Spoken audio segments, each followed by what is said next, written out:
החליטו לערוך סרטון שקורא לשחרורה.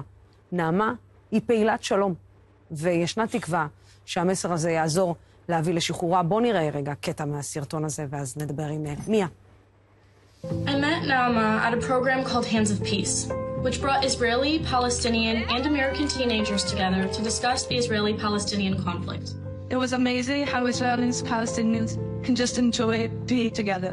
نعمة تبحث صديقتي عن الخير في كل شخص، وآمنت أن حل الصراع هو الصداقة بين شباب الشعبين. נעמה, האוהבת, הקשובה, מכילה, שכל כך רצתה לשנות את המקום הזה. נחטפה לעזה. מיה, שלום. שלום. קודם כל, איזה חברים מדהימים יש לה. ילדה מדהימה. ואתם גם. ואת יודעת, אנחנו שומעים פה ושם שמחלק מהאנשים שחוזרים, שהם לפעמים גם רואים טלוויזיה או שומעים רדיו. לפעמים, את יודעת, מראים, שומעים דברים שהם שמעו במקרה. אז את יודעת, אם היא הייתה צופה בך עכשיו, אם היא צופה בך עכשיו, או שאת יכולה להעביר איזשהו מסר, איזה מסר היית מעבירה לה?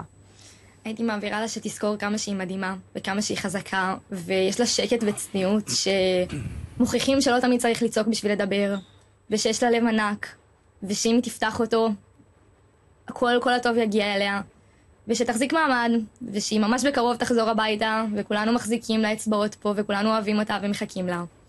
וכן, שכולנו מאחוריה. את יודעת, מיה, דיברת כל כך יפה, וגם על נעמה שהיא בעצם פעילת שלום. את יודעת, כל כך קשה להגיד את המילה הזאת בימים האלה, אבל זה משהו שדווקא בגלל נעמה אסור לוותר עליו. דווקא בגלל האמונה שלה והדברים שהובילו אותה בחיים והדברים שהיא עשתה. איך הגיע לכם הרעיון בעצם? אני גם רואה שהחברים הערבים לא רצו להראות את הפנים שלהם. תנסי להסביר לי רגע על הליך העשייה של הסרטון הזה. אז בעצם המטרה שלנו הייתה להראות את הצד הזה בנעמה, את הצד של המנהיגה. נעמה היא מנהיגה, היא הייתה במגמת דיפלומטיה. היינו ביחד בתוכנית שמערבת יהיו ישראלים, אמריקאים וערבים בסן דייגו, שנקראת Hands of Peace, ששם נעמה הקשיבה לצדדים האחרים, הביעה את הצד שלה.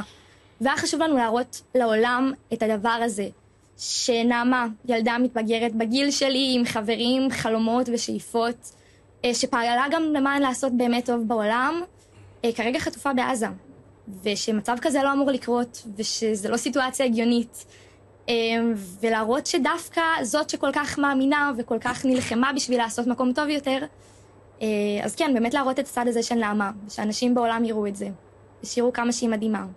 וזאת הייתה המטרה באמת לעשות את הסרטון. אז לקחנו כזה, לקחנו את אני האמריקאית, ועוד אחת מהקבוצה הערבים שלא רצו להזדהות, פשוט כן.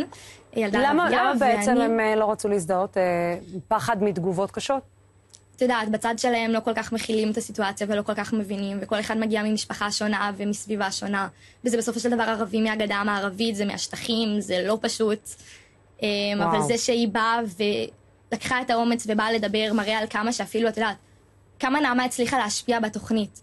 כמה הצליחה לגעת במישהי, למרות הדעות השונות ולמרות המדינות כביכול השונות שהן חיות בה, עדיין היא באה והגיעה לפה כדי לדבר על נעמה, על החברה שהיא אוהבת, שזה משהו שבאמת מראה כמה נעמה הייתה מדהימה. קודם כל, נעמה מדהימה, ואני ממש מקווה שאתם תגידו לה את זה בקרוב מאוד, פנים מול פנים, ואיזה מדהימים גם החברים שלה.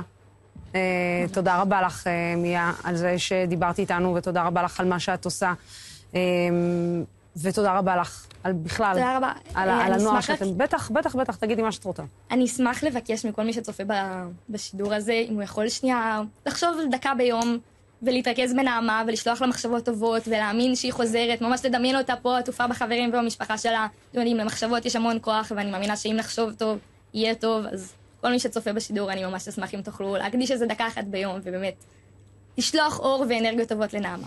וכולנו מחכים לפה.